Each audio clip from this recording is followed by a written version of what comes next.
adalah getah tidak tervulkan. Vulcanized rubber and unvulcanized rubber. Very easy. Alright. Now, nak buat satu perbandingan. Yang terakhir sekali iaitu perbandingan. This is aspect. This is vulcanized rubber. This is unvulcanized rubber.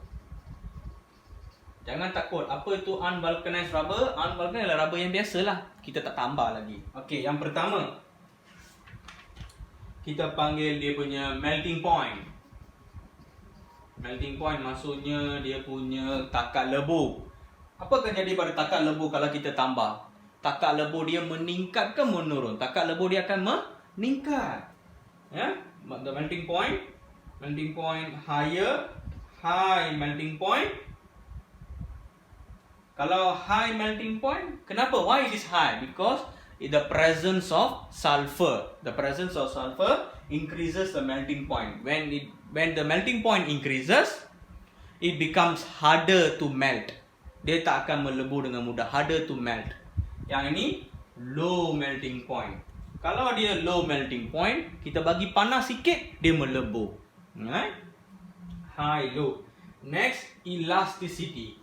Elasticity maksudnya kekenyalan. High elasticity, more elastic.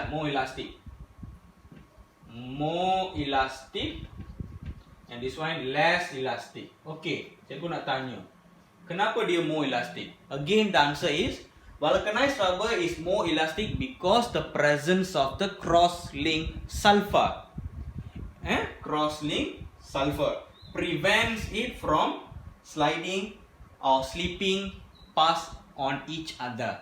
Ataupun dalam bahasa Melayu kita panggil dia lebih kenyal kerana wujudnya satu titian sulfur yang menghalangnya daripada ia menggelincir.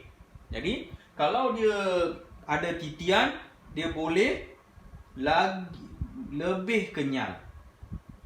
Lebih kenyal. Kalau ini tiada sulfur, dia kurang kenyal. Faham tak? Dia kurang. Sebab dia tak ada titian, dia tak boleh slide each other. Kalau ini ada titian, dia boleh slide past each other. Right? Next, kita panggil dia kekuatan dia ataupun strength. Strength, this one harder. This one less harder.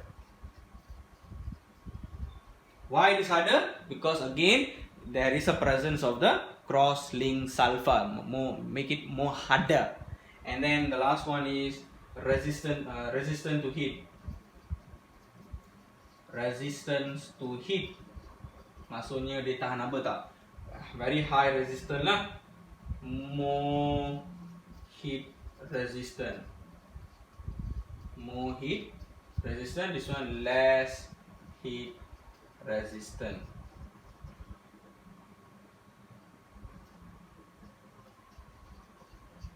Okay, less heat resistant. Why? It is again due to the cross-linked sulfur. When the cross-linked sulfur presents, you need more heat to make sure it is more heat resistance lah. Right? More heat resistant because the presence of sulfur cross-link make it is harder to melt. Again, same. Again, right? And then last, the fourth one is oxidation. Okay, oxidation. Oxidation means this one cannot be oxidized. Cannot be oxidized. Cannot oxidize. This one can oxidize.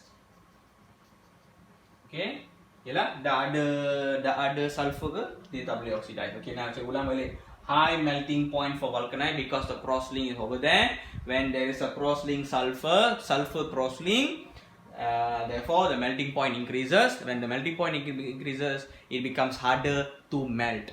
Same goes to elasticity. When there is a cross-link sulfur, the rubber is more elastic. It means they can glide each other.